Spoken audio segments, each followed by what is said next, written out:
greatness in a sea of the dying and shameless, a sea of the aimless. I don't wanna be one of the nameless. I'ma wake up with the mindset that one day I'm gonna make it, and I don't think I'll be fine if I don't break my limitations.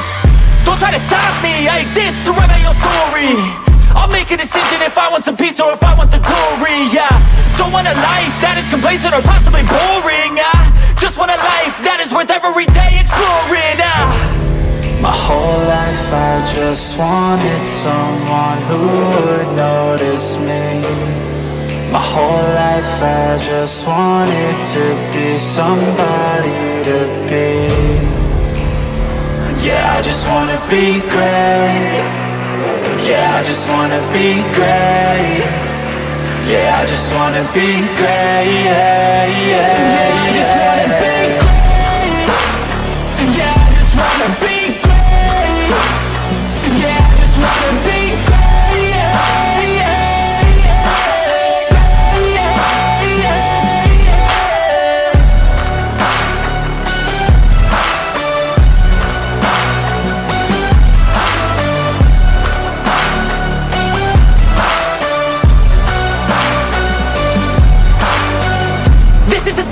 To appreciate all that is vacant, it's just for the taking. If you make up your mind you can take it. I'm never complacent, I would work in a mansion or basement, yeah.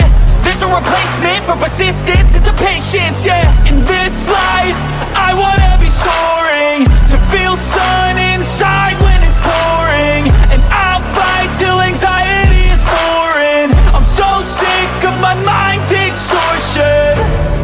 My whole life I just wanted someone who would notice me. My whole life I just wanted to be somebody to be. Yeah, I just wanna be great. Yeah, I just wanna be great. Yeah, I just wanna be great. Yeah, I just wanna be great. Yeah, I just wanna be great. Yeah, I just wanna be great.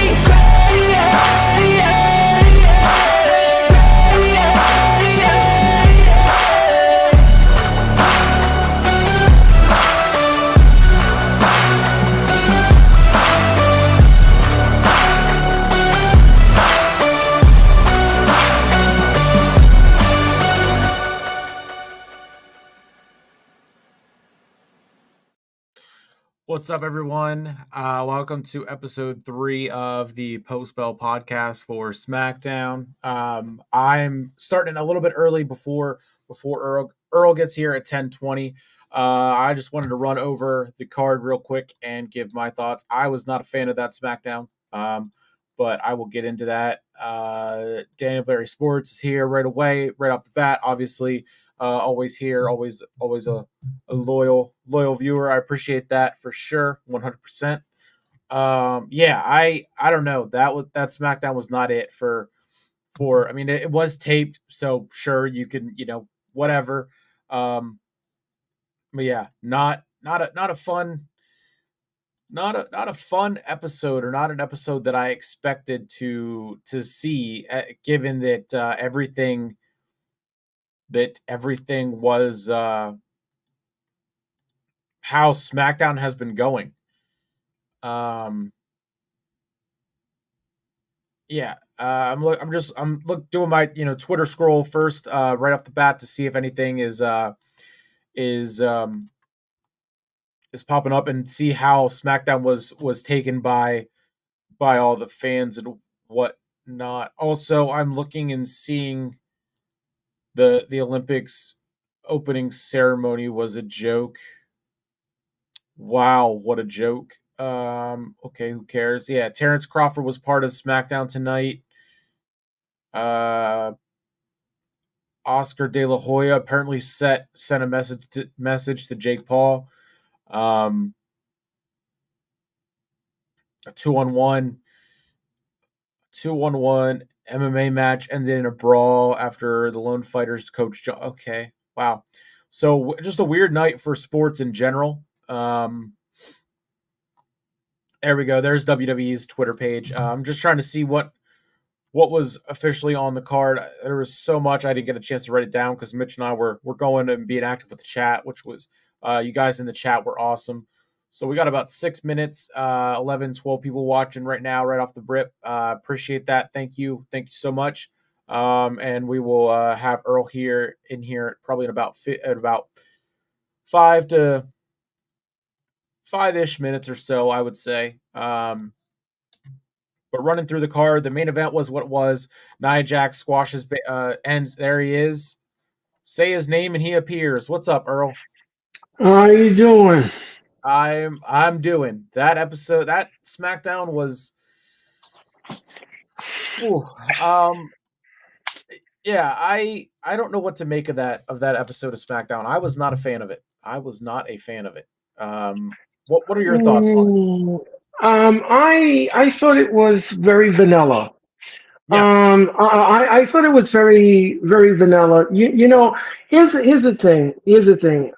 When you have a show that runs up against the Olympics as the opening ceremony tonight, your effort is really not going to be into the episode. They were taping the episode last week anyway, that's and true. That's true. yeah. So the effort is not going to be there. It's just going through the motions, and I think that that's exactly what they were doing tonight. They were just trying to get over the hump and get over the taping and get the revenue and get the money that they needed for the taping and then keep it moving.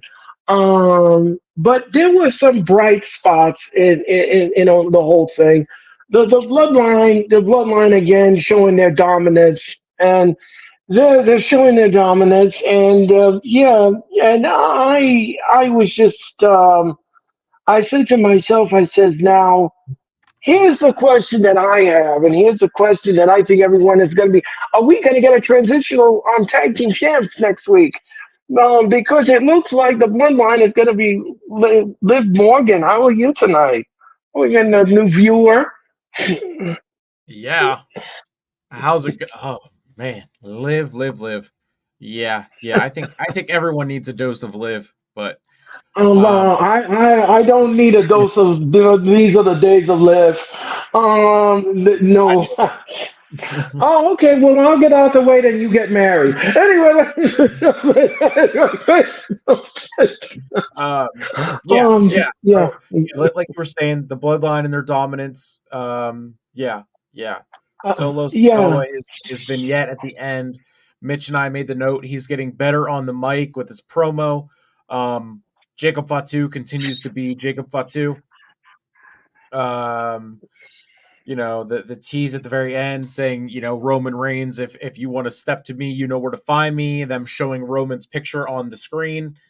So I mean, I think I it's pretty safe to don't. say.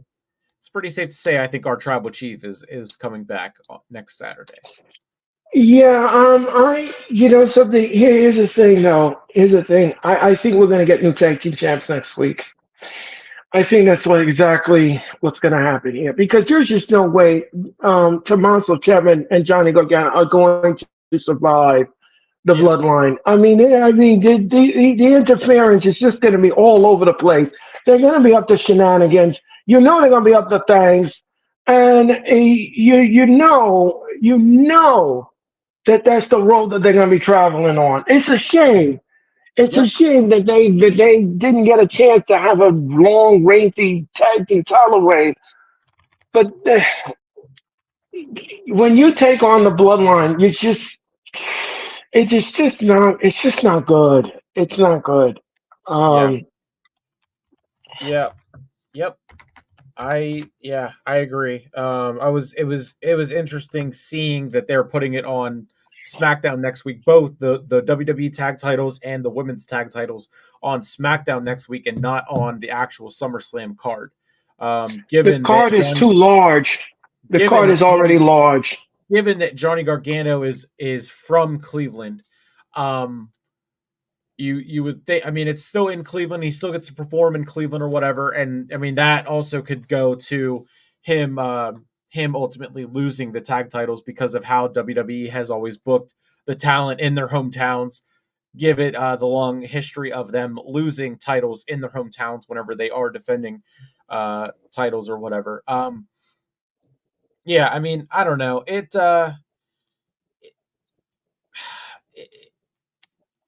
yeah, I it is very like I said it a couple times during the stream. They've kind of backed themselves into a corner with multiple different aspects of the roster, of the talent, of what they're doing on TV. It just it's not good. It's not a good look. I think when it um Cody is still looked at as an underdog. He still has to get over this bloodline hump, which is that not what he just did when he had, the Cody Vengers help him beat Roman Reigns, one person, and now he is crumbling at the hands of Solo Sikoa and his minions. And not only that, but half the roster is being taken out every single week. Yet again, they're doing the same thing they did to Roman as now to Cody. So, but go ahead. You were about to say something, but I was in the zone to get that out. No. I wanted you to finish your thoughts. I didn't want to. I didn't want to interfere or anything like that. I was No, just listening to what you had to say and take it all in. yeah, Um, here's the thing. Here's the thing that I'm concerned with here. All right. You have Gargano and you have Tommaso Ciampa. They're the tag team champs. What I'm concerned with is that okay, you put the belts on them only to have them get them taken off of them to give them to the bloodline, and I don't I'm not a fan of that. I'm not a yeah, fan of that. I think that they should have gotten at least a long, lengthy title reign. But that's not what that is not. I don't believe that's what they're gonna do. Now, if they retain the titles next week, I will be shocked. I'll be shocked about that. yeah, I would be. I'm going to be very shocked at that if that takes place. But I just have a feeling in my bones, and I just have a funny feeling that that is not going to be the case. Not with yeah, them on the floor, not with them on the floor, and not with them not playing around on the floor and interfering behind the referee's back. So I'm going to say Gargano and Ciampa are not going to survive Cleveland next week in the go home show. They're not going to survive that. Um, so that, that, that's all I have to say about that. Now, if Roman comes out, let's play a devil's advocate here. mhm. If Roman comes out and helps Gargano and Tommaso Ciampa retain the titles, There you go. that is something. That is something. That is the silver lining in the cloud of uncertainty. Because then we know exactly what side Roman is in on Hmm. here. Because Heyman was taken out 3 weeks ago, and he was laid to waste. Um, Orton was laid out. He was laid to waste and everything else. So what if listen, let me see if you agree with this, Nick. What if Roman comes out? Then Owens comes out. Then Orton comes out. And we got a party on the floor and they start taking out the bloodline. Now they're all distracted while this is going on, and they retain the titles. Now that is something that I think could possibility happen. Right, right. I mean, that's a stretch of blurring the lines of Cody has gotten Randy Orton and Kevin Owens on his side. They've been his boys. They've had his back, and then all of a sudden Roman comes out, and then they just go to him. I think that sends a message of they're once again saying Roman is our guy, not Cody. So I mean it would be crazy insane if then Roman would or Cody would also come out, and we just have that sense of an enemy. The enemy of my enemy is my friend, um, where Cody comes out and steps to Roman and says, "This is my fight," or whatever, or "You can have your turn when I'm done," and blah blah blah. Um, but I mean, I think if they took Roman off of SmackDown to begin with, I think they're saving the return for SummerSlam. Yeah, I think you're right. I think you're right about that. Sports guy says it makes sense. Yeah, I think it does. I think it does Uh, make. yeah, it makes sense why the match is on SmackDown and not SummerSlam. So he doesn't. Oh, he's probably referring to when I said Oh, about Gargano not being on the SummerSlam card oh, okay, in Cleveland Brown Stadium. Um, yeah, I mean, I looked at the SummerSlam card real quick, and there's 7 matches on it. So right, when Mitch had said about um the show starting at 7, if they would do a pre-show match, which, at that point, I would be okay with them doing an hour pre-show match because the kickoff show itself starts at 5 o'clock. So right, we don't need 2 hours of the kickoff show. Do the kickoff show from 5 to 6. Do do or even 5 to 7, and then from 7 to 8, you can do a pre-show match or 2 pre-show matches. Also get in, your advertisements, throw in some video packages, throw in your, everyone arriving to the arena. Logan Paul is going to have a couple prime advertisements. He's going to be talking about Jake Paul if he's going to make it, if he's actually going to be over in Paris the entire time.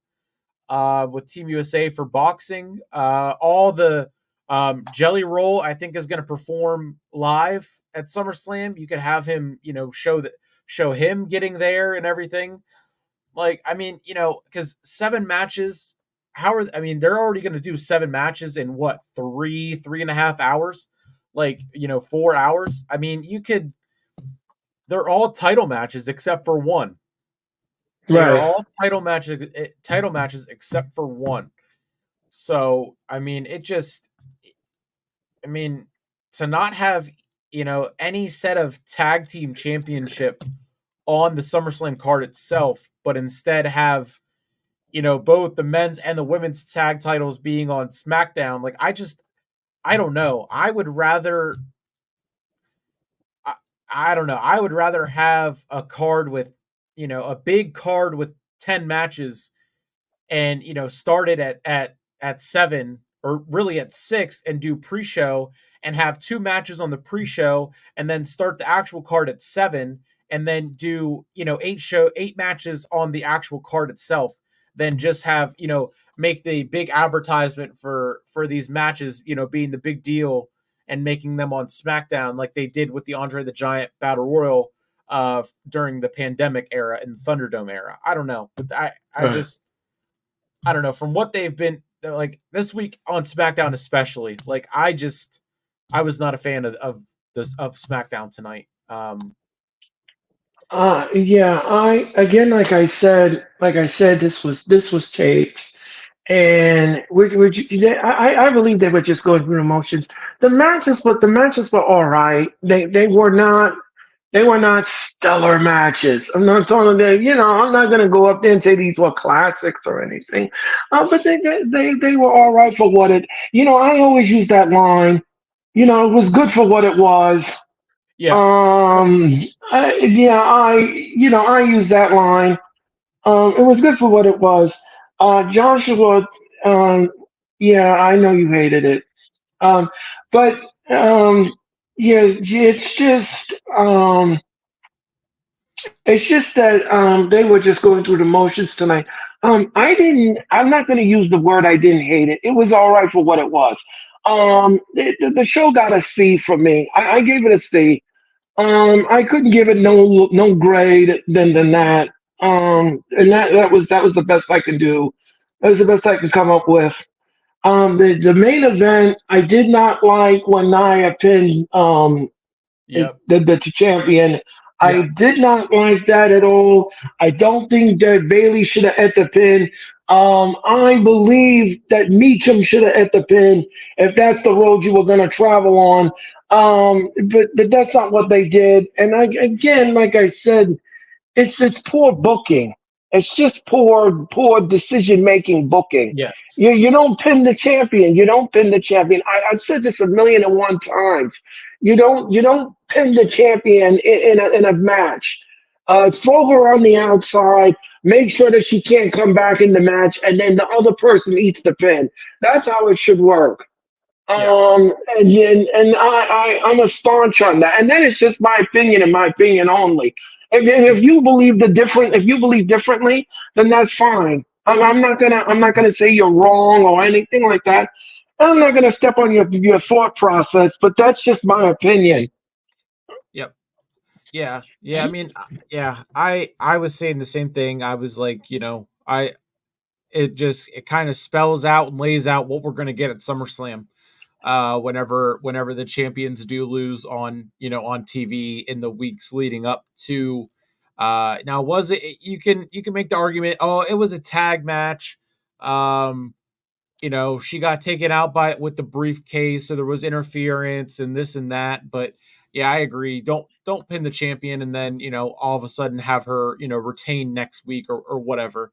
Yeah, And everyone reads into everything differently. They say, oh, if looking at the card, they say if Gunther wins as a heel, then yeah, the base yeah, is going to retain the other title or whatever. So right. everyone can read it into it differently, but realistically, I don't like playing that game. I just like to watch it and see what unfolds. But yeah, I mean, it's stupid. It is kind of dumb booking to have a champion lose in a tag match, in a non-title match or whatever. But Yeah, it so was whack. to to go over the card,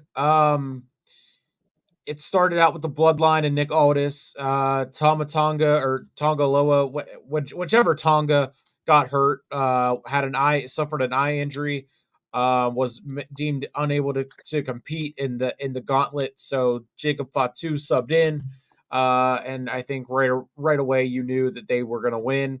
That went right into LA Knight doing a walking promo going into the arena, out to the ring, and facing Santos Escobar. I didn't care about this at all one bit up until Logan showed up. Um, so Logan, showed up, beat LA Knight up. It was great. Um, then that went into Logan saying, "Oh, Mister Cleveland has a surprise homecoming." Blah blah blah. So we'll see Logan next week in Cleveland. So I mean, depending on when Jake would go over to Paris to be with Team USA, we could see him in Cleveland at some point. But I would I would bet that Logan will bring someone else with to be with him on his side for his match against LA Knight in SummerSlam. What are your thoughts on LA Knight, Santos Escobar, the Bloodline, Nick Aldis opening up the show, and then Logan making that the they have a surprise homecoming for me next week. So Yeah, the opening segment with Nick Aldis and the Bloodline, I had no issue, I had no problem with it. yep, yep, It was all right for what it was. I mean, it was okay. Nick Aldis is a great general manager of SmackDown. He's trying to do the best he can yep, to try to contain this bloodline, but he has to be careful how he messes with that bloodline because they'll take him out too. They'll put him on the shelf. They're not hesitant to put anybody on the show who gets in their face. They don't care who it is or who authority figure it is. They're ready to make you go into the ambulance and be done away with it, and you're going to be home sucking through a straw. That's the way they operate. Um, so yeah, so that was all right. The LA Knight promo, that was fine. I like that new production that they're doing with the yes, camera following them around, and they're doing this, and he's doing the promo, and they're walking around with the camera. I like that cinematography kind of the thing going on. I like that. That makes my heart grow fonder. The match itself was all right. It was fine for what it was. As I said before, I say it again. It was fine for what it was. yeah, I am bored to tears with Santos Escobar and El Gato del Fantasma. That needs to get off of WWE TV immediately. Yeah. They are just like Karrion Cross and the True Testament. Boring, boring. I am bored to tears. Yep. Every time I do Raw and I see Karrion Cross, I think of you, and I said, now I think Nick is falling asleep.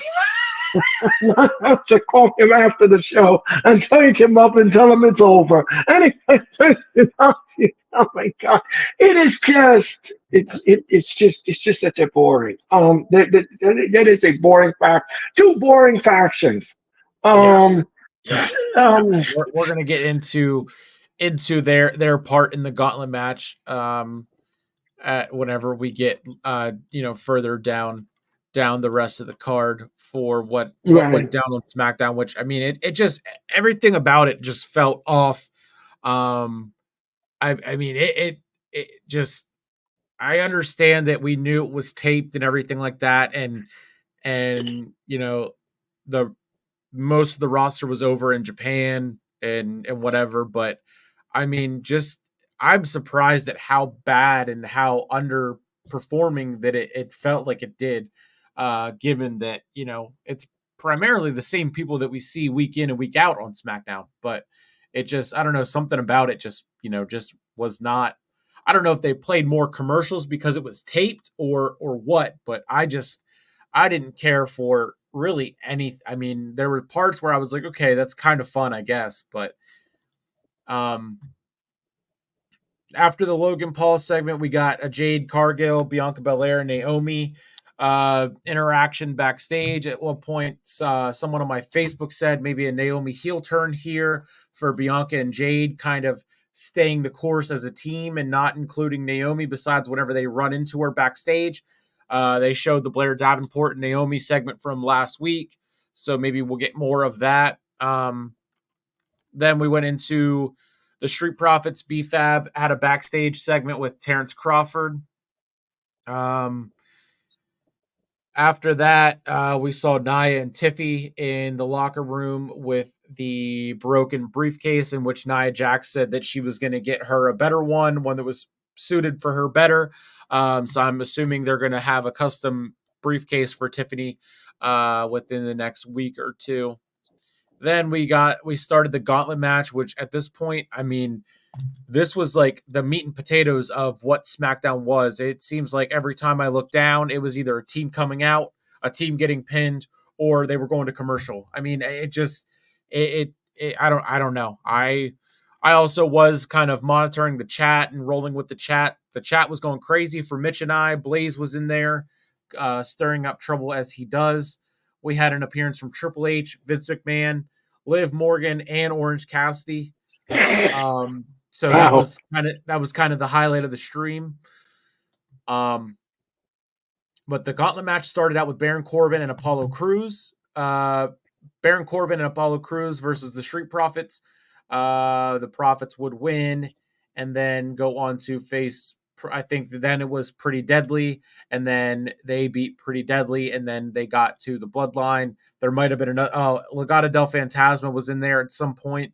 I looked up and I saw Garza, I think, going through the ropes, and then the next thing I see, I look over and they're getting pinned. So I mean, I probably, if I was actually paying attention, I probably would have been yawning during this, but I was keeping myself awake by actually, messing around and talking to the chat. So what were your thoughts on the gauntlet match, the Crawford segment, Tiffany and Nia, and Jade and Bianca getting their rematch finally on SmackDown next week? Wow, that was a lot to unpack there. um, There's Ram. Ram, how are you doing tonight? Subscribe and hit the like button. Thank you. So, all right, Jade and Bianca getting the rematch for next week on SmackDown. I have no problem with that. Nope. No problem with that. They're gonna take on Elbow Fire and Oladon. I don't think they're gonna get the titles back from them. I think they're gonna get any retainment here. I don't see them regaining the tag team belts. Um, the segment where she came in and she showed her the briefcase and she was going to get her a new briefcase. Again, I didn't have a problem with that. That was fine for what it was. It's just to show that she got damaged last week with the money in the bank and she's getting a new briefcase, like you said, Nick. And she's going to get it enhanced. So she's going to have something pretty to walk around with on the floor. Yep.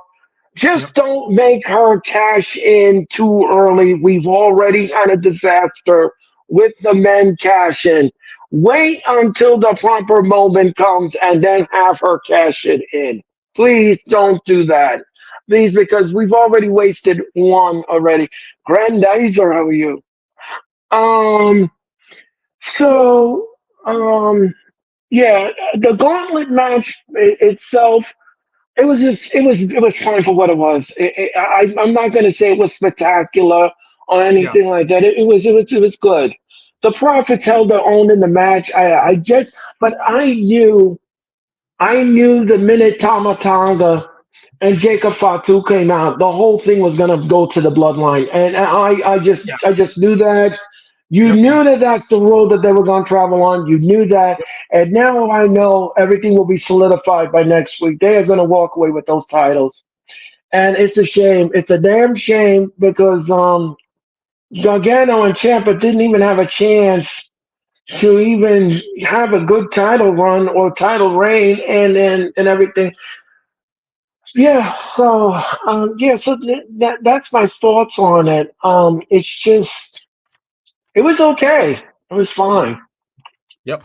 Yeah. Yeah. It was. I mean, it held up, I guess, but yeah, Grandizer.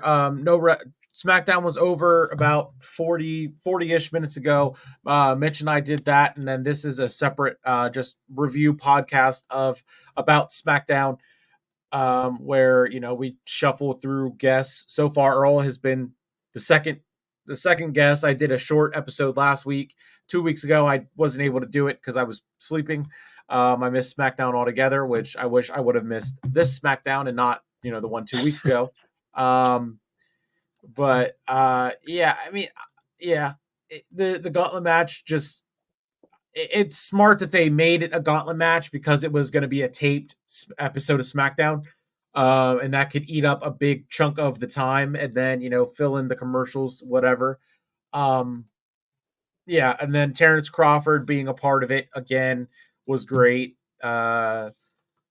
Apollo Crews and Baron Corbin finally getting on TV was great. The Street Profits, they, like you said, they look good. Pretty deadly getting back into in ring type competition. I do like. I don't like them as a tag team, but it's fun to see new faces and whatnot. But yeah, Gato del Fantasma, whatever, they can go back to NXT. They can go to ROH and AEW. They can go anywhere else that I'm not going to go and watch. That would be fantastic. Yeah, I mean, the bloodline, they were once again on top, no doubt. And then Theory and Waller, they're still holding strong. Which is a shock to me that they haven't done that split yet. So Hmm. Yeah, they haven't pulled that trigger yet. They keep teasing it.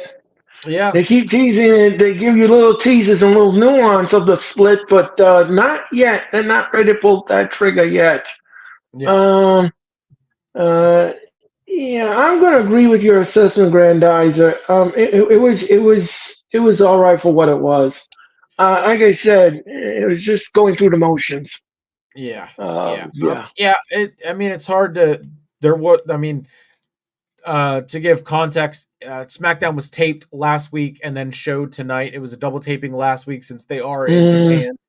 Mm-hmm. So that is what we're referring to. Um, yeah, so they did the best they could, I guess. Right. That is, that's for sure. So leading into SummerSlam, it's just not what you would want to see. Um, yeah, I mean, I mean, I don't know. Hopefully, Raw will be better. It'll pick back up, and we go into the week of SummerSlam with better momentum than what this has left us with, because this was this was not it. I was not a fan.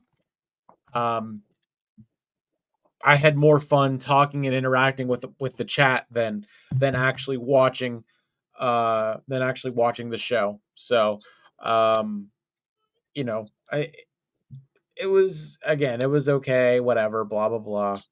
Not too much to talk about on it. So I mean, other we kind of went over SmackDown. We gave our thoughts. So the other stuff that just looking over Twitter and seeing other news and other rumors, I guess. Next The sector. what's that? Okay. No, Grandizer. Roman Reigns tease, that is true. At the very end with Solo whatnot. So I mean that's exciting. Um, that is very true. That was fun. Get you thinking maybe they'll have Roman, like you said, come out next week on SmackDown versus at SummerSlam. I see him coming out at SummerSlam because they took him off of the episode that he was advertised for. Right, But that's exactly. that's just me. How does today's matches affect next week? The gauntlet match made the tag title match for next week. Jade and Bianca got their rematch for next week. And that's really all we know that what's coming for next week for SmackDown. And then we know for Raw, we got Rollins gives his referee instructions, and Raw will also be on Sci-Fi for the next 2 weeks because of the Olympics, which had a very, very weird and very interesting opening ceremony. I'm seeing videos all over Twitter, and people are not happy. So Yeah, uh, this was filmed earlier today. It was doing a driving rainstorm and everything, and because of the time difference and everything, they had to tape the opening ceremonies, and from what I saw, it didn't look well produced. It looked like it was just like rushed, like let's get this yeah, out, let's get this yeah, out and get it done.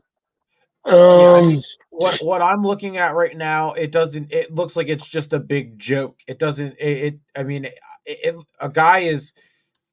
I can't even explain it. I'm trying to. I don't even know. I don't want to get into that because that's not what this is. But I mean, right. that looks like a joke more than what SmackDown was tonight. So I'm just gonna keep on scrolling. Here's something about CM Punk. PW Chronicle reports from Fightful Select. CM Punk has overcome the reputation that he had coming back to WWE and has been very, very easy to deal with. And CM Punk quote tweeted that and said, "Working with adults, greater than sign." Tony Khan. Anyway, The Young yeah. Bucks. Yeah.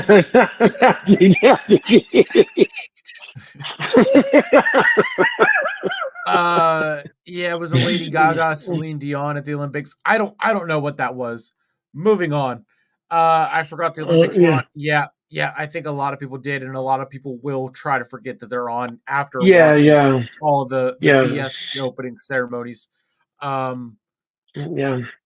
yeah. So I mean, yeah, CM Punk. There was a lot of stuff coming out about him today about his contract apparently being up. Dave Meltzer was talking about. He signed a short-term deal back in November, and it's now almost up, and they're working to get a long-term extension.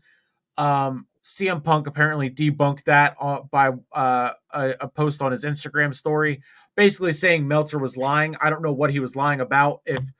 If Punk is actually on a longer term deal than what Meltzer is saying. I do think Punk is probably definitely wanting to to stay long term. I mean long term. I say long term like his career isn't on the back end but stay No.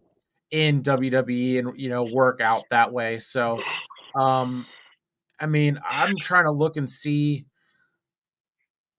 anything else. Your thoughts on Punk possibly work getting a long, what do you think a long-term deal is for CM Punk Well, and the I rest of his think, career? yeah, I think when he did came back to WWE, he was on a short leash because we didn't know what we were going to get. And Endeavor didn't know what we were going to get because if he did the same thing he did in AEW, I'm quite sure we would have heard something on the internet, some of the future endeavors, because they're not playing around with that anymore. Yep. Those days are over. And this is not the McMahon regime anymore that will just pat you on the back and say, okay, it's just a behavior, and then that's no, they're not doing that anymore. They don't want any distractions from what they're doing and what their mission statement is. So as far as Punk goes, I can see the WWE as already probably after maybe the short term deal had expired, and they did sign him to a longer term, which means that probably maybe signed him for 3 to 4 years, I would say, or maybe 3 to 5 or whatever, or however the contract is, and sign him that way. I'm going to say in the early side question, they probably re-signed him for a 5 year deal and gave him 5 years and gave him whatever money he's looking for, because he has totally changed his stripes since coming back to the WWE. He's been more productive, and he's been more cooperative, and he's been more reachable when they need him in a clutch, and especially with this storyline going on with McIntyre. Um, but I have to give you kudos because you did call that Rollins was going to be the third man and the referee, and I have to give you props on that. That was something I wanted to do because I said I know I'm going to see it on Friday. So I said, well, when I see him on Friday, I have to give him his flowers, Yep. and give him the flowers. I must. So. So that is something I have to give you kudos on. But here's the question that I have for you, Nick. What kind of referee is Rollins going to play in this match? And can he be impartial? Can he call it down the middle? Can he just let ego aside and say, look, listen, this is something that's on the line. Something is on the line here. We're either going to get a trilogy in the match, or or is this one and done? I mean, that is something that I'm kind of like want to know in the crystal ball. But before I even get to that part, I need to ask you and your personal opinion. What do you think? I mean, do you think Rollins can play an impartial referee here? Yeah. um, I I can see it going so many different ways just because Rollins hates both of them equally. So, however he calls it for one guy he hates is probably going to be the same for how he calls it for the other guy that he hates. So, in a way, he might, mess with the both of them and throw out like a slow count or a quick count or whatever. But I think he's going to do it to both of them and not like, try to help Punk out more than he helps Drew out. Ultimately, I I I I think, and I can see them doing the trilogy with McIntyre and Punk from SummerSlam to Bash in Berlin to Bad Blood, right? So trilogy, and then in Bad Blood, depending on what Punk looks like and how Punk holds up and how McIntyre holds up, where the world title goes. Say it goes to Gunther, you can then have Rollins and Gunther at Survivor Series, or you can do.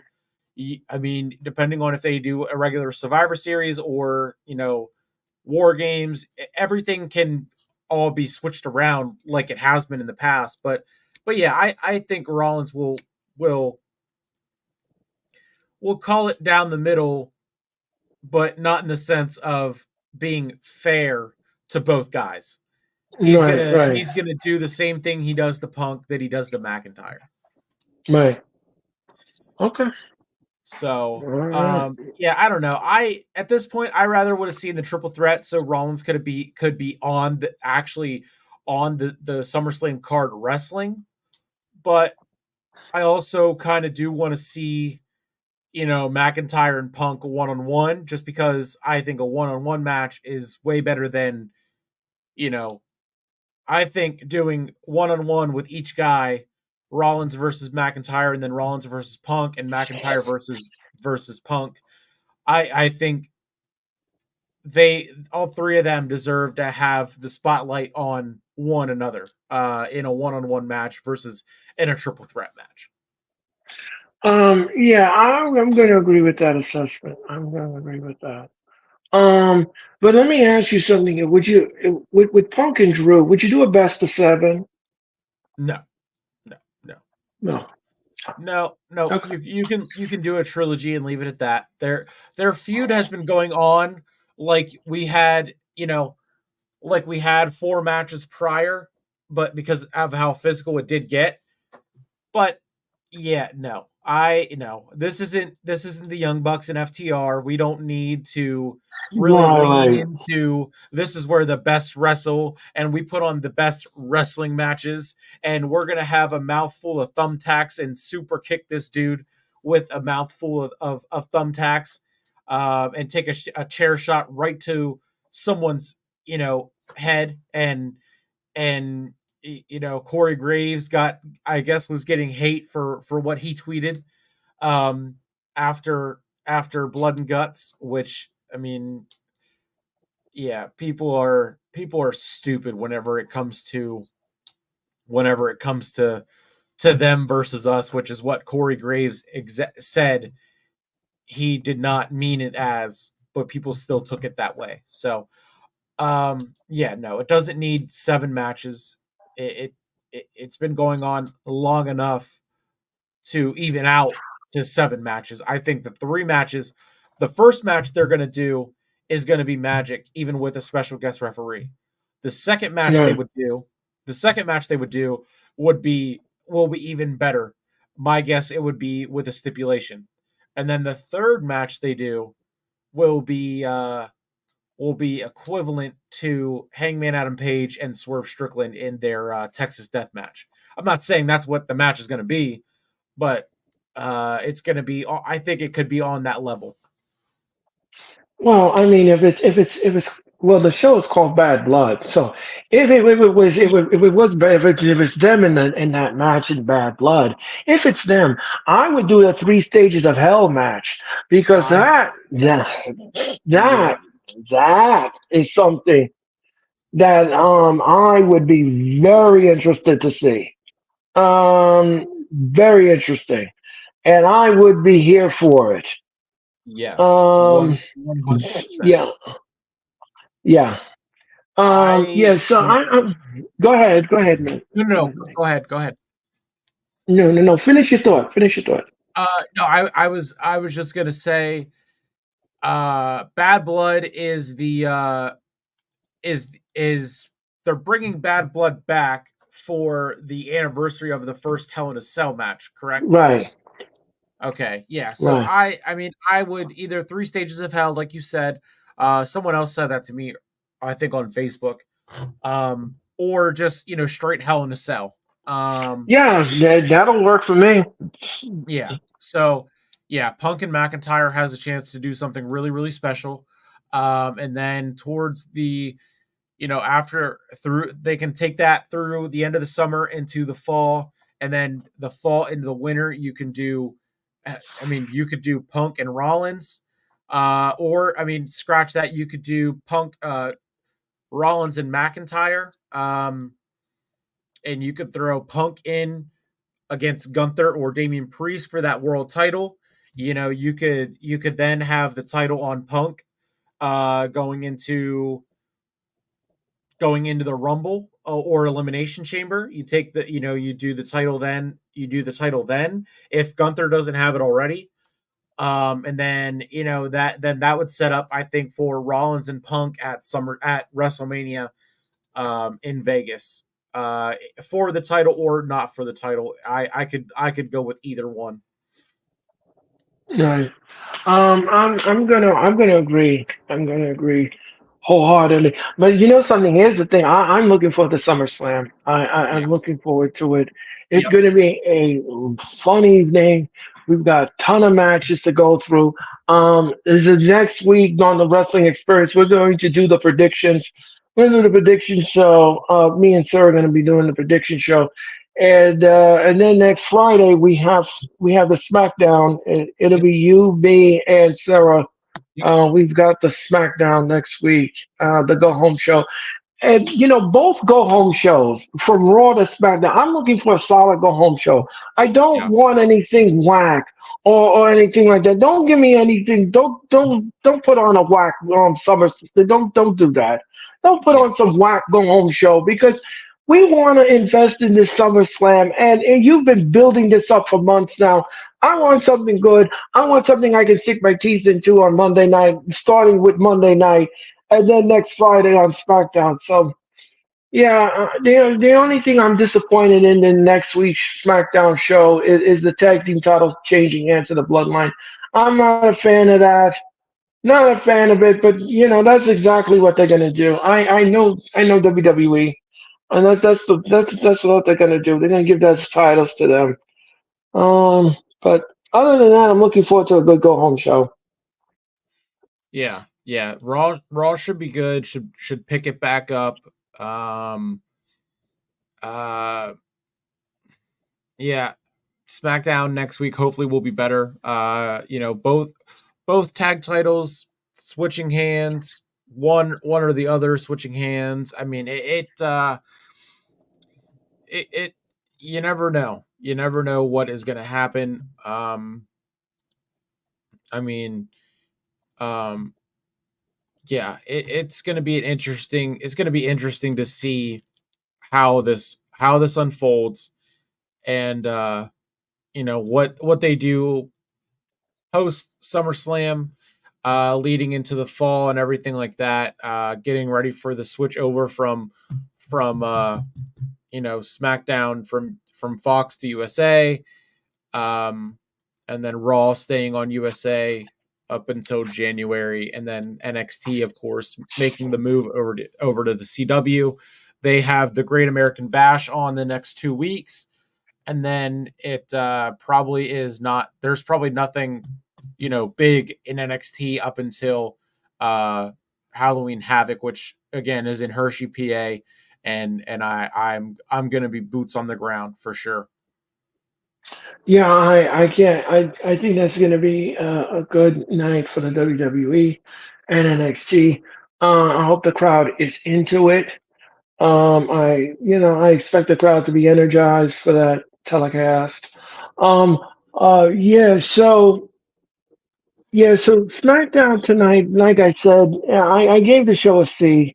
The show gets a C for me, and very, very off-putting some of the matches. I'm just like, like I said, the show was taped from last week, and they're going through the motions with that, and like I said, the effort wasn't there. But let's hope and pray that next week's effort is a little bit better on the go home show, and that they deliver an action-packed, in-your-face go home show. That's what I'm used to, Yeah, and that's what I hope we get. yeah, without a doubt, without a doubt. Yeah, I mean, WWE is still probably. I mean, it probably it is still my favorite. SmackDown is my favorite show throughout the week. But I mean, tonight was tough. It yeah. I mean, it tonight was. I'll give it. I will cut it some slack because it was taped and everything like that. They're over in Japan. This and that, whatever. But yeah, they gotta pick it up.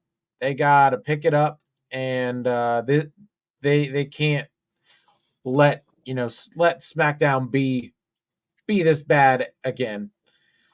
Um, I mean, I'm just we sat through some terrible SmackDowns, you and I, when we've done the SmackDown. Yeah, yeah, yeah, yeah, yeah. yep. It man, it just tonight was tough to watch. I mean, oof. There's nothing really else that I can say besides I hope that SmackDown is as good as what I think it can be. Um, Right. I mean, seven matches total and six title matches. I mean, wow. Um, you know, it it has a chance to be show of the year, I think. Um, and I know that everyone on Twitter is not gonna probably not gonna feel that way. I just No, hope it they doesn't no, they get won't. hyped up.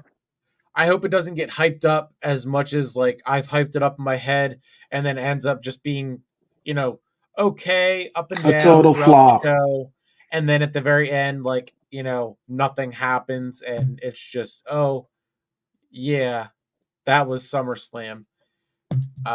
If that happens, I think it's pretty safe to say that they really don't have any plans for Cody Rhodes or the WWE title.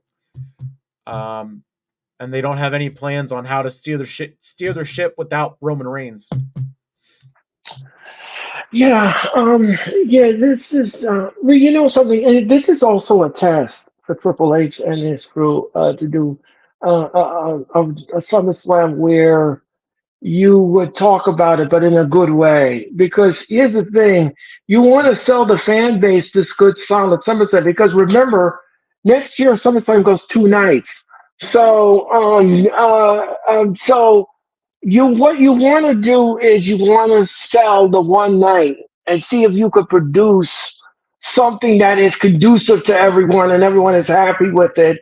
And we walked away with talking about it, like how good it was versus how flat and uninspired it was. Yes. So that is something that you need to understand and put in the memory bank of your head, because now you're saying that you want SummerSlam to the. If this SummerSlam flops, then how are you going to produce a 2 night event? How Yeah. is that going to work? Yep. How's that going to work? And the Exactly. matches have to, yeah, and the matches have to make sense. Yeah. And how are the matches? How is next year's SummerSlam going to make any sense if, say, we get to next year, and Cody is still the champion, and he's still facing the Bloodline, and every single week the Bloodline is still putting out everyone: Randy Orton, Kevin Right, Owens, Paul Heyman, Cody Rhodes, every single right, week putting someone or someones through a table into the steel right, chairs, leaving them laying there like a pack of hyenas just ran through a herd uh, of her gazelle, a bunch of gazelles. Like it just doesn't right. make any sense. How in the world are you not having Carmelo Hayes go out and win match after match after match and get him up into the title picture for the United States title? How is Andrade not bumped up into that main event spot and winning singles matches to jump up and face Cody Rhodes? Face Cody Rhodes at Bash in Berlin. Like Andrade has been back for a minute. He looks great in ring. On the mic, he could, still use some work. It's tough to understand his accent. Give him a Right. manager.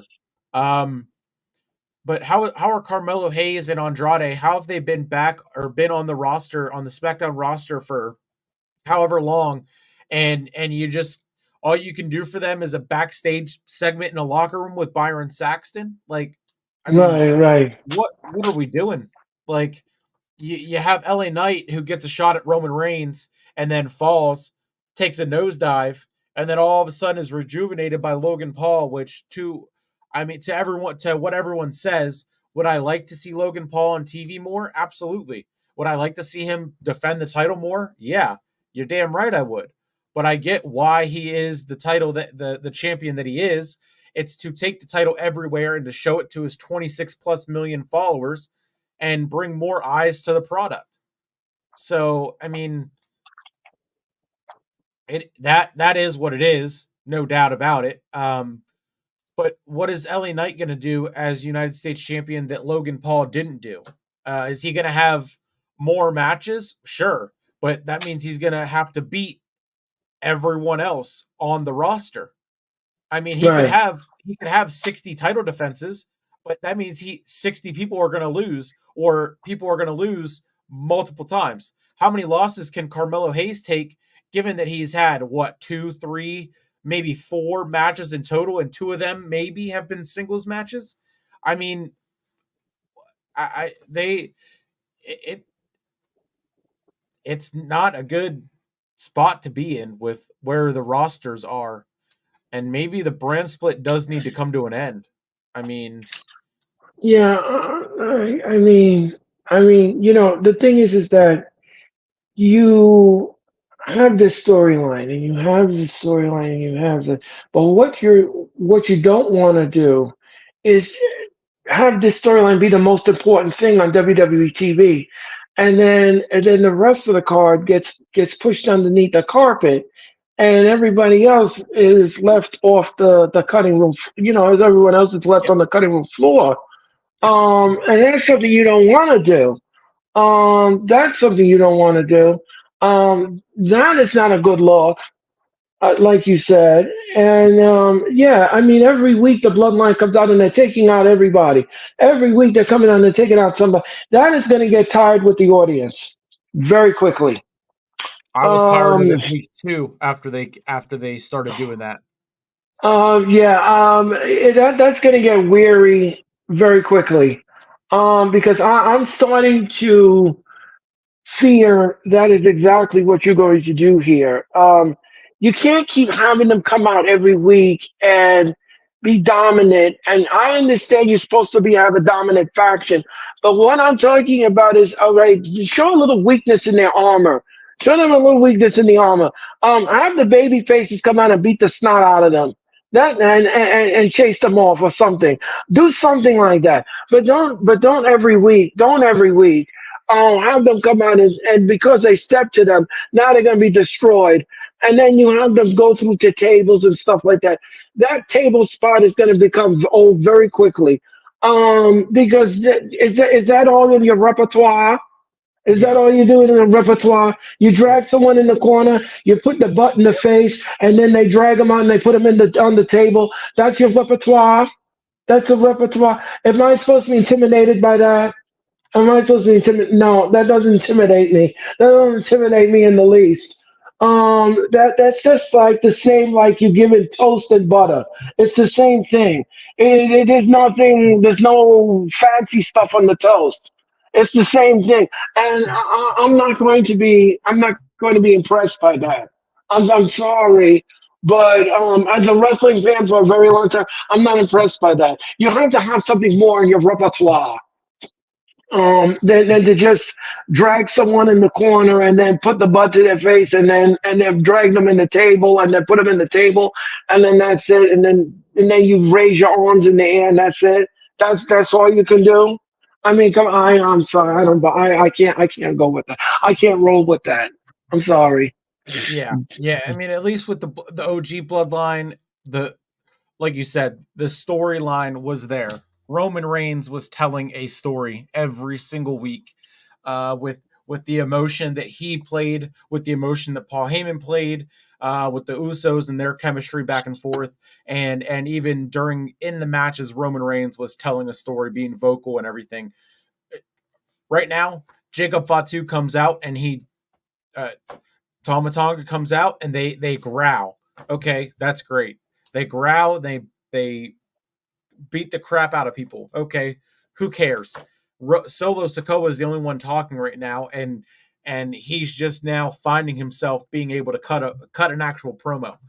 Um, I mean, and every single week having to end SmackDown with the Bloodline putting everyone through a table and then rolling another vignette of Solo with the blood. Like, I mean, I'm bored of it already. I would have rather had another 4 years of Roman Reigns holding the title and giving us masterpieces and pure cinema every WrestleMania, every SummerSlam, every year at the Royal Rumble, and gone on,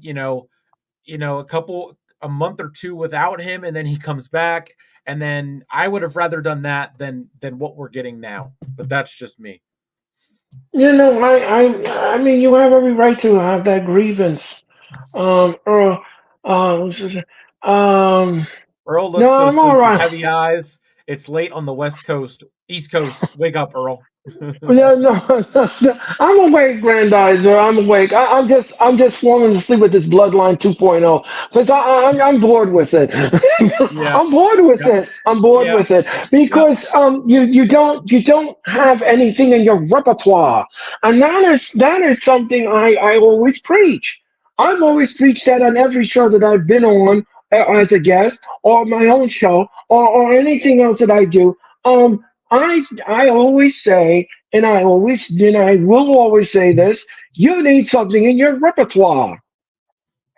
You need something in your repertoire. And Exactly. I need something more than you just giving a fisherman suplex or a butt to the face, and then you bring him to the corner, and then you put him through the table, and then you all stand over him, and you raise your arms, and everybody's telling you that the audience is telling you that you suck, and everything else, and it's just boring. It's boring, and I don't like boredom. I don't. I need something more. And it's just like with Brock Lesnar. Brock Lesnar, when came here in the WWE, his repertoire was boring. It's boring. Show me Well, something else. Show I, me something I else, mean, please. I'm a big Mm. fan of that the big fight feel, and Brock Lesnar brought that big fight feel every single time. Because Yeah, anyone they put in there with Brock Lesnar, they have to be ready to go and they have to be at their very best. And they are going to go out there and they are going to have either they are going to get, every little bit give every little bit that they have and it's not going to be enough, or they're going to give every little bit that they have and Brock Lesnar is going to put them through that much more, and then they're going to walk out as a champion, and that can either solidify a championship, or it could kick off a championship, or it could do, I mean, if you're Kofi Kingston, I guess it could destroy a championship in 10 seconds, in 8 seconds or whatever. But if you're Seth Rollins, you know, it could elevate you to that next level. Roman Reigns and Brock Lesnar, everyone was tired of seeing them wrestle each other, but every single time we got Roman Reigns and Brock Lesnar, it was pure magic. And I mean, I, there's very very few people that are wrestling soulmates, and Brock Lesnar, I think, has morphed into a lot of people's soulmates in the wrestling ring, and every time they go out there, they put on a banger of a match. yeah. Again, I'm not going to trample on that thought process. But here's the thing. Here's the thing with Roman and Brock. They need something refreshing in their repertoire. And that's true. Because That's true. No doubt. No doubt. because you can't just go into the ring and do an M5, a Kimura lock, and that's all you got. Can you give me something else to work with? Yeah, can you give me something else? You know, when you're a premier athlete and you are in the ring and you are prominent in the ring, you have to have more je ne sais quoi to you. You can't just go out there every week and give somebody a Kimura lock, a suplex, and a Superman punch and a spear. Those things are old. and they're going to get old very quickly. So you got to adapt with the times, and you got to come out there and do a hula carrera. You know, you do a suplex, do a plunger, do a step up in security, a tombstone, something like that, that we never expect you to think you would could do, but you've done it and you shock the audience with it. That's the only thing. That's the only thing that irks me with the two of them. And you don't have nothing in your repertoire. And when you don't have nothing in your repertoire, you don't have me. Because I can't go with you every week to do that. You can't keep doing that every opponent. I mean that's whack. Okay. That's whack. So my what I would say to rebuttal that in a sense, I mean, I get what you're saying. Like it does get old, but everything. But that also it goes into what type of athletes Roman Reigns and Brock Lesnar are. They are e- they are superstars in every sense of the word, and they have that big fight feel. And that's why they are only around every so often. Whenever you do see the title, whenever you do see them, it's magical. They get in the ring, they are bigger than everyone in that arena. They're bigger than everyone in that stadium, and that the move set that they have, that's all they need because they're just that good. It goes into what they were trying to do with TKO for the merger and trying to make it feel like the UFC and show everyone arriving to the arena and show everyone, giving them the cool entrances where they walk through the backstage area before the main event or a big time title match. And Roman Reigns and Brock Lesnar, that's just the type of athlete that they are.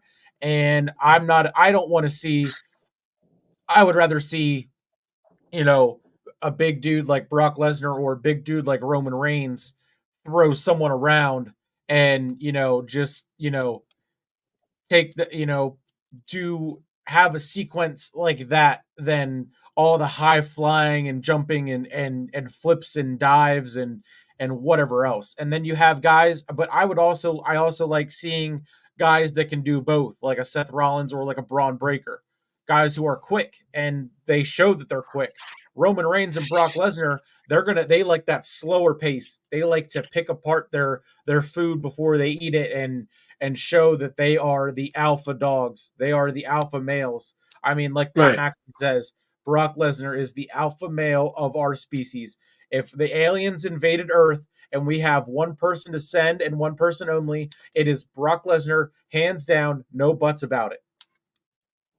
Well, I'm going to tell you this much. Lesnar looks like he's going to be trading his wrestling ties for prison stripes, because this thing with Mr. McMahon has a dark cloud Yeah, on no, Mr. Lesnar. I think that was all a bunch of let's see who we can drag down with this ship that's sinking. And I mean, like Triple H has said today, whenever Brock Lesnar wants to come back, the invitation is on the table. So yeah, no, I think Brock Lesnar will be, if he wants to come back, he will be back. Um, I mean, Brock Lesnar versus Gunther, Brock Lesnar versus Braun Breaker, um, Brock Lesnar versus Damian Priest. I wouldn't mind seeing that.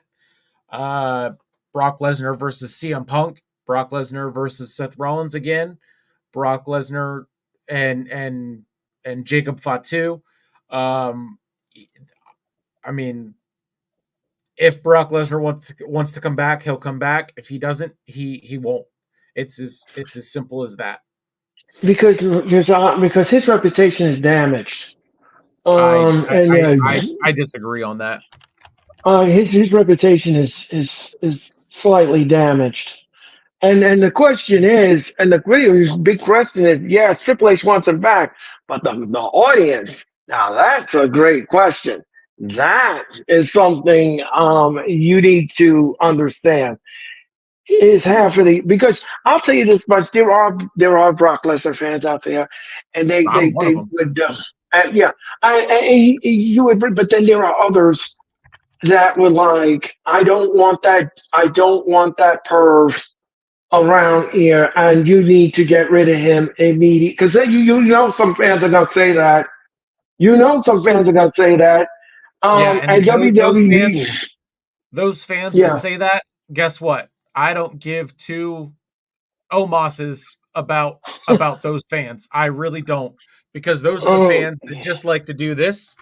They like to take this, the right, a keyboard, and they like to just type. So they right, can take their keyboard and they can go somewhere far, far away. If they don't want Brock Lesnar to come back and have put on the big fight feel and make it a big deal that he is back, that Roman Reigns is back, then they can go watch AEW. They can go watch the small guys jump and flip around and do all this and that and take chair shots, stupid chair shots right to the head, and take a super kick with a mouthful of thumbtacks. That's where those fans can go. right, right. Yeah, let me talk to Yeah. you. Yeah, You know what I mean? Yeah, yeah, yeah. Yeah. I'm not gonna. I'm not gonna. Because, like I said, there are fans that will say that. Then, the minute he comes back, there's a Twitter that's going to be blowing up, and most of it will be negative, and most of it is going to be positive, and we're going to be going back and forth like a pendulum. I know how fans work. I know exactly how they work. And I've been around wrestling fans a very long time, and that's how some of them will think. They'll yeah, sit there and it's like, I don't want him in here. I don't want him around here. yeah. Um, Then I say to them, then don't watch. Go to the other show. Go watch Wednesdays. Go watch Fridays for an hour, and go watch Saturdays. That I can't get through a Saturday Night Collision. I can't get through the first 23 minutes before I need to turn it off. So have fun with that. Have fun with the yeah, same people over and over again on all three shows, doing the same thing every single week, and have it culminate at Wembley Stadium with 83,000 people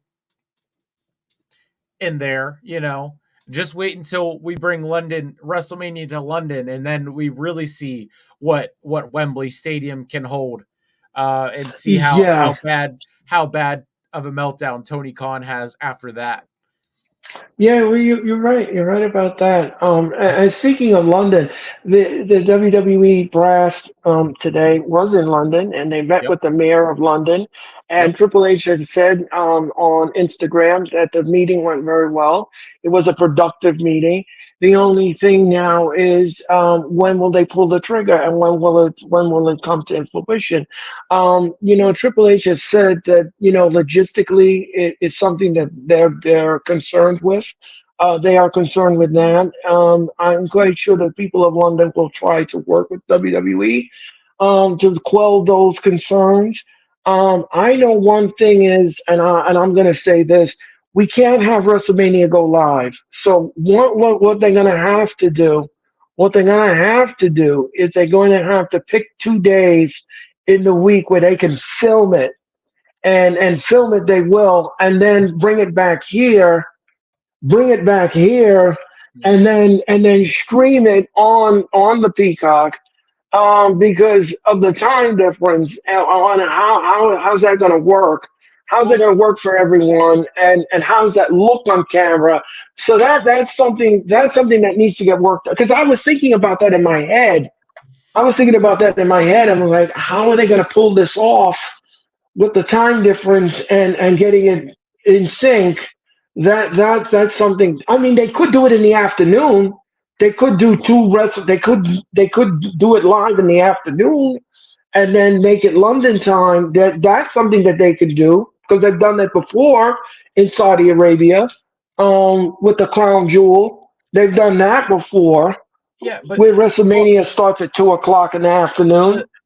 the Earl, the time difference in London is only 5 hours. Oh, okay, Yeah, okay. yeah, I it's didn't, I only didn't, five. I So didn't know that. this I didn't know all that. eight all in starts at 2 o'clock. That's all it is. Right. You just start the show at the show would just start at 2 o'clock for us here in the States. So you know that that's not anything. The time difference issue is for whenever they go to Australia. Okay, yeah, you're right. Yeah. So yeah, that since Chris Leclerc, since Bailey got pinned, she's definitely winning at SummerSlam. I mean, like I said earlier, people can read into it how they want to read into it. But I mean, I wouldn't mind it if Nia Jax loses. I really wouldn't. But then you know what does that say about winning King and Queen of the Ring? Um, so but yeah, I mean, you know, we're gonna have to see next week. But it is about 11:30. That was my target time. We've been going for an hour and 20, so I Well, think that's this was a pretty good. very That's pretty good discussion. That was a very yeah lengthy talk yeah conversation.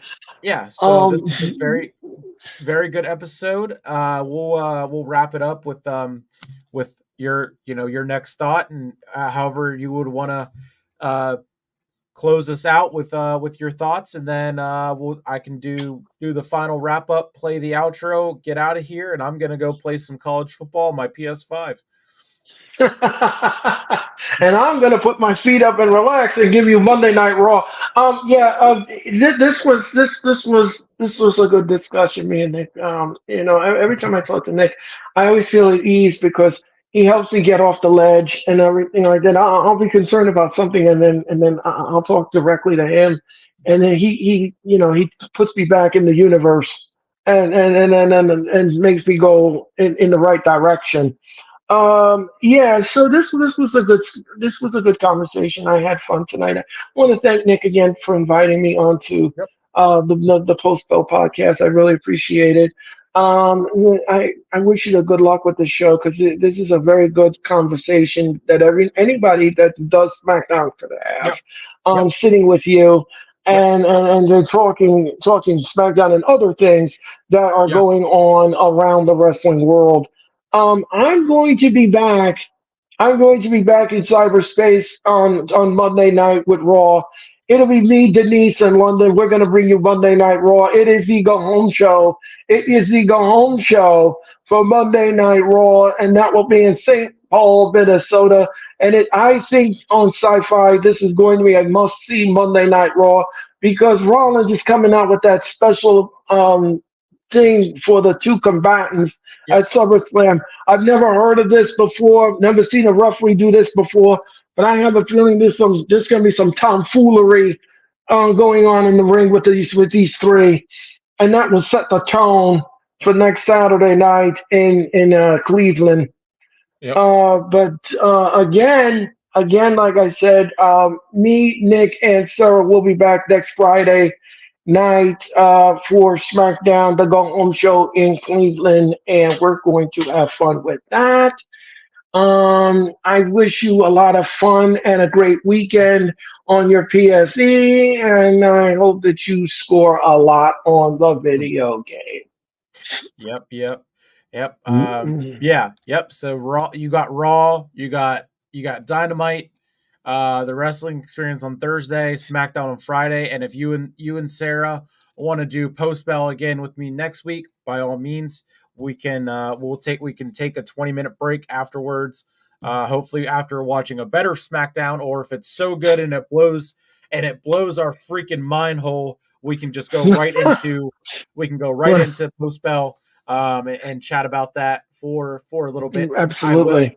I started a new job this week, so I do work every other Saturday. So Oh, next, congratulations. thank you. I'm finally in a out of the warehouse rotation and cycle that I've been in for the last, like, I don't even know how many years.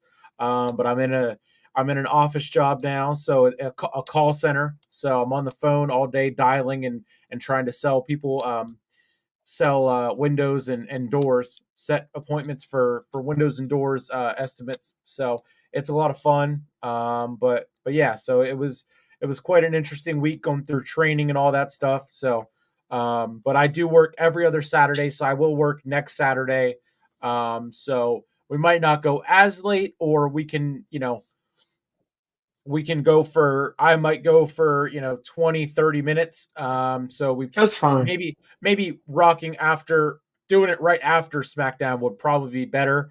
and then I work at 9 on Saturday. So, but I only work until 1 o'clock, so I'll still be home to do SmackDown for Team Facebook with Mitch, and possibly Denise, if I think he has to figure that out.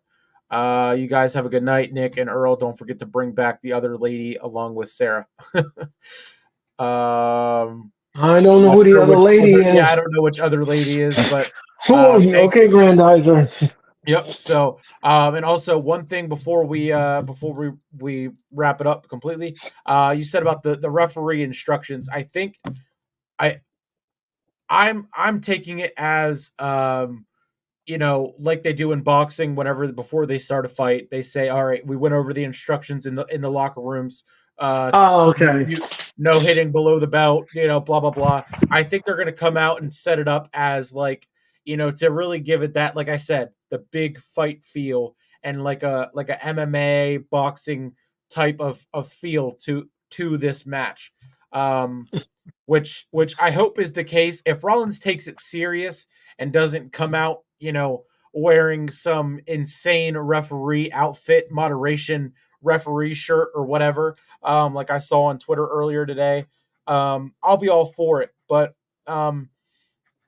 yeah, I mean, I'm. We could go on for another 30 minutes about this, but I'm tired of seeing Rollins, be the Joker character. I think it's time for him Yeah. to bring it on back to like the architect, or the beast slayer, the king slayer, whatever. The other lady was when Earl with Mitch and doing a play-by-play a couple of days ago. Are you talking about Denise? Are you talking about Denise Grandizer?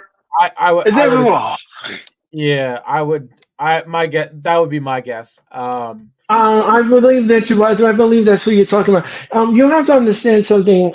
We have to spread out everyone here in the Yep. wrestling division, who we work with, because of their schedule. Yeah, I knew you were talking about Denise. Yeah, we have to work according to everyone's schedule. Nick no longer wants to do AEW, so I do it with Sarah now. We do it together on Wednesday nights. And when she doesn't do it, Nick doesn't want to fill in. So what I'll do is I will do the show myself.